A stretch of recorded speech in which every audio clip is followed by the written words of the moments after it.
Reverend Sidney Black, because of a family issue, is unable to be with us. Norman Casey, because of a health issue, is unable to be with us. Ginny Doctor, because of a health issue, is unable to be with us. And Donna Bomberry, because of a family issue, is unable to be with us. These people are very significant voices over the past 20 years, very significant voices in bringing the covenant to life.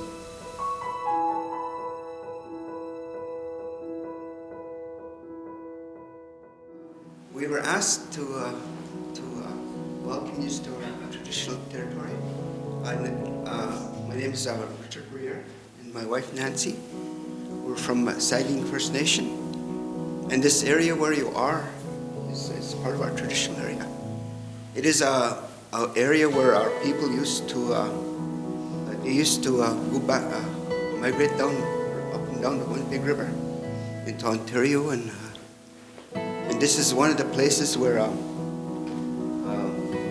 they would plant meat at the end of the day, or at the end of working hard, or if there would be a storm, this is where they would, this area. And they call it Pinawa.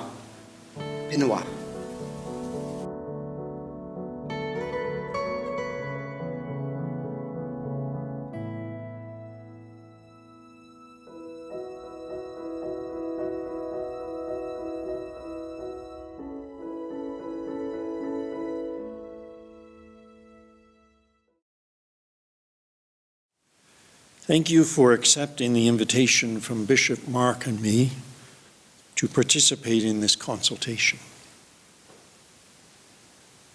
You were chosen. You were chosen to be participants in this consultation because we know something of your heart for Indigenous ministries. And we know something of your own personal commitment to the building of a truly Indigenous church within the Anglican Church of Canada. And we know something of your own leadership in enabling initiatives in your own local context toward that end. So you were chosen for good reason to be here. For a number of us, we caught the vision about 30 years ago when the Maoris first came to visit Canada. They came and we were surprised because they were in charge of their church. We were surprised at the way they were able to make all the decisions on their own. And we asked them about that. How did you do this? How did you accomplish this? And what they said is, it's in the treaties. We said, the church is in the treaties? And they said, no, the church is not in the treaties, but the treaties are the basis of our self-determination, our capacity to take over for ourselves and to run this on our own. It took us a while to understand what they were saying. But just as in the UN Declaration of the Rights of Indigenous Peoples, the treaties recognize the right of Indigenous people to develop on their own basis and in their own way. And that's what this is all about. It is our hope, not that this gathering will define for Indigenous people what self-determination looks like, because only a council of Indigenous people can make that determination. But that this will shape the partnership that will allow self-determination to happen and allow us to go forward. We move forward in great humility. That is the first grandfather we move forward in, and great humility in being asked to do this. So I'm going to ask Vince to stand because his group is going to be called Humility. we come here with great respect. We need to reach into our hearts and muster up as much bravery and courage as we can. We come in truth, in absolute truth. The wisdom that we've been able to accumulate over the years, we will put that out there and say that this is what I have to offer. We need to be honest with one another. Honest. The greatest of these is love. If we can stand on these 7 pillars for the next 2.5 days, how can we possibly fail? How can we possibly fail? He asked them, "What are you discussing together as you walk along?" So those with papers will step on and spread them out as I read the names.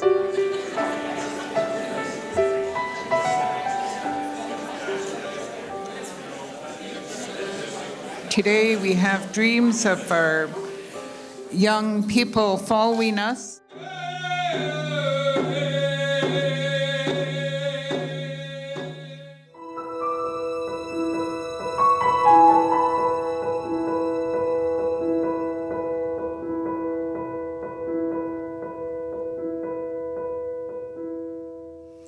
Despite the grateful and gracious invitation to be here, I believe that I have very little to contribute to the question of Indigenous self-determination. That's kind of the point. Except to affirm the profound right to it, the right to reclaim the authority that was assumed or taken away, the right to reclaim authority that is inherent. And I think in the numerous processes over the last years, we've been talking about those, the Indigenous Church is articulating the direction of self-determination, and my role as a settler Anglican is to affirm it, to welcome it, and to urge us to move in action towards it. The challenge and the opportunity in reconciliation, both the challenge and the opportunity, is that it must be born from a meaningful relationship, in personal ways, in messy ways, in conflicted ways.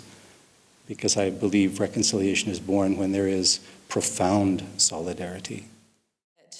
You know, I keep hearing across our group that desire for action. And it makes my Martha heart glad. I want to, talk is cheap. We need to act. But what I have learned, and I'm so grateful to have learned, is that action without love is nothing. I believe reconciliation to be a spiritual practice, and this very passionate belief is born out of my own transformation in this area, and in my mind is clearly played out in the gospel. The stories of Jesus Christ are often, if not always, about reconciliation.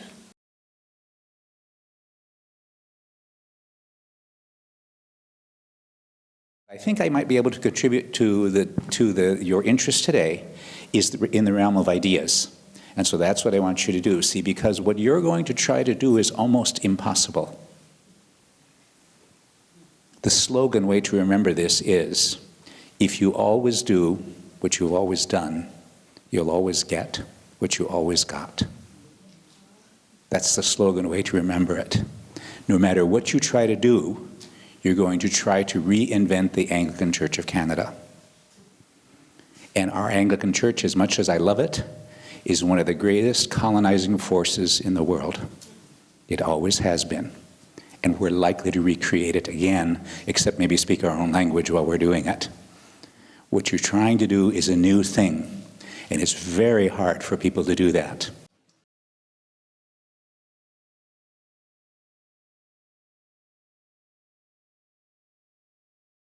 Here is a summary of our work that we present to you as it says here, notes towards a framework for self-determination. Number one, Indigenous ministries want a seat at the table with the Anglican Church of Canada. Number two, self-determination is a part of a spiritual movement to revitalize and energize Indigenous ministries. Number three, in this movement, we reflect our life and the self-determination of the people of the land. Self-determination, though vital and important at any point in a people's existence, is absolutely necessary to respond to the pastoral and social crisis in Indigenous communities. It is a missional imperative.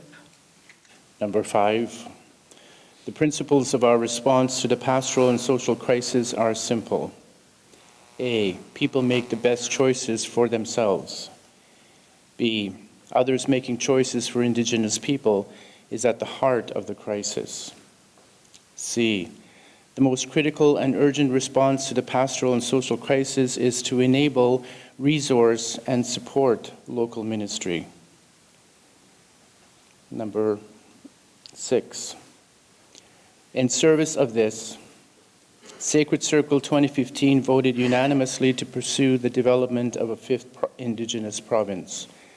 This is the stated goal of Sacred Circle's understanding of self-determination. Number 7, the focus group proposes 3 documents in support of the above items. The Memorandum of David Jones on the next steps in governance and self-determination. B, Corn Soup 1 and 2, on the necessary steps in pastoral ministry to enable implementation of self-determination. Number 8, the Anglican Church of Canada itself needs to develop and adopt a framework towards self-determination that is, at a minimum, would involve the UN Declaration on the Rights of Indigenous Peoples, as well as the theological understanding of Indigenous self-determination. The Primates Commission on Discovery, Reconciliation, and Justice has already convened and could propose the structure and work. Number 9, today most of the financial decisions about Indigenous ministry are made by non-Indigenous people and structures. There must be a true partnership and sharing of the decision-making over financial matters. And 10, under the leadership of the Anglican Council of Indigenous People, a strategy for self-determination and ministry among Indigenous people will be developed and brought to Sacred Circle. After this is finished, a joint task force of the larger church and ASIP will be convened to implement this work together.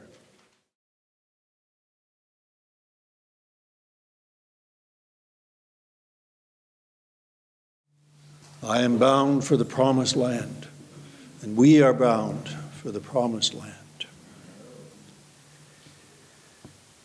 I went last night to Bishop Mark and to Randall and Norm and shared something with them that was sort of stirring in my soul throughout the course, particularly of yesterday. I think the stirring might have actually begun on our first evening after and through the reconciliation panel and the presentations and reflections we heard. And at one moment, I heard a strong call from within this consultation for some of us to just get out of the way, and I don't want to use the word allow, but to celebrate something that's beginning to emerge in the life of our church, something that is a movement of the Spirit.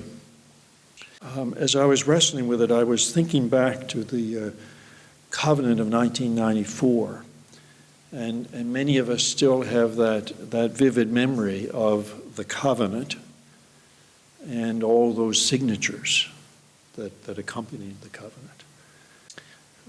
And so I had that kind of image in my mind yesterday. And the other thing that was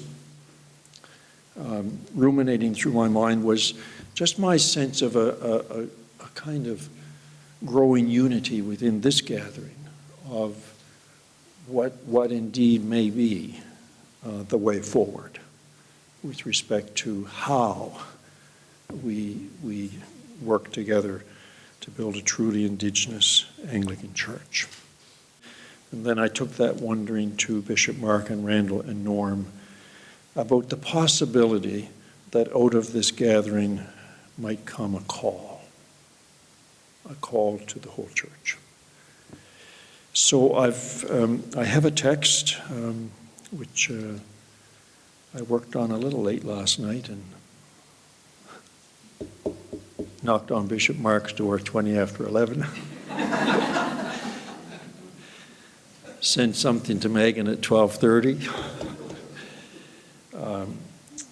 And so I'd like to share that with you.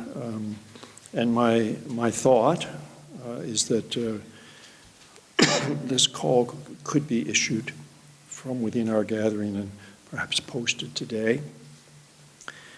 And I'll have a copy of it on the table, and if people would like to sign it,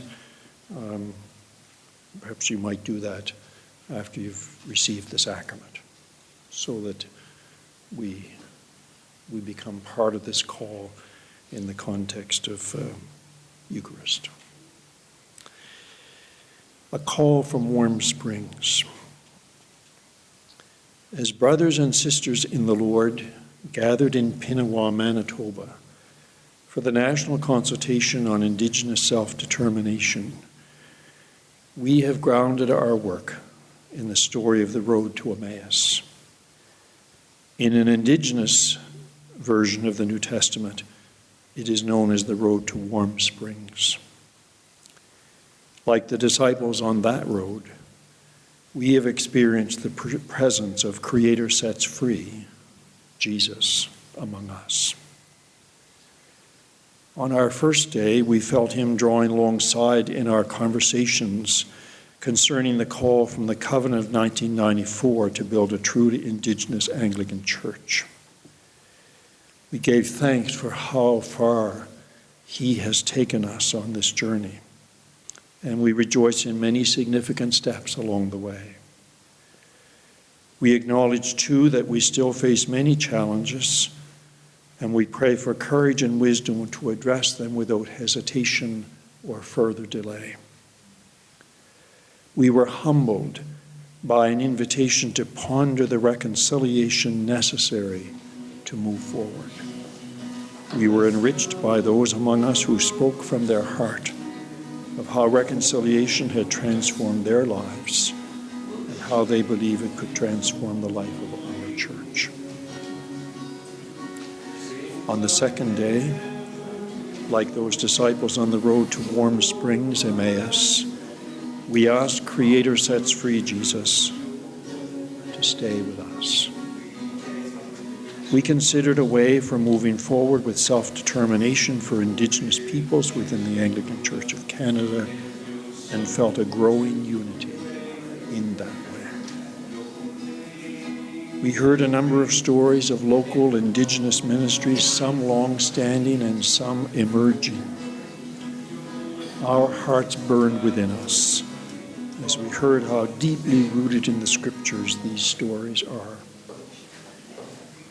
We were extraordinarily blessed by the presence of the Reverend Dr. Martin Brokenleg, who taught us about how Indigenous peoples are as spiritual people, how he engaged us in a deeper awareness of the importance of traditional and Christian teaching in self-determination. We all learned much, and we're very grateful.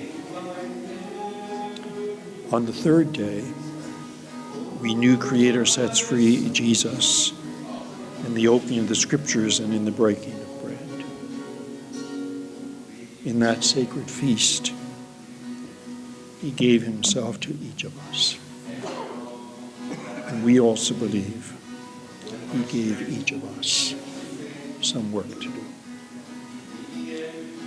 So with eyes wide open, we are looking to the future with great hope. And we hereby renew our commitment to the covenant of 1994 and the vision of a truly Indigenous Anglican Church. We commit ourselves to all the work necessary to bring this vision to its full flower. In the spirit of our Church's endorsement of the United Nations Declaration of the Rights of Indigenous Peoples, we call all our bishops, clergy, and all the baptized to stand in solidarity with Indigenous peoples in their quest for self-determination. We call on our entire Church to pray that Creator sets free Jesus will continue to draw near, to bless us on our journey, and to guide us in our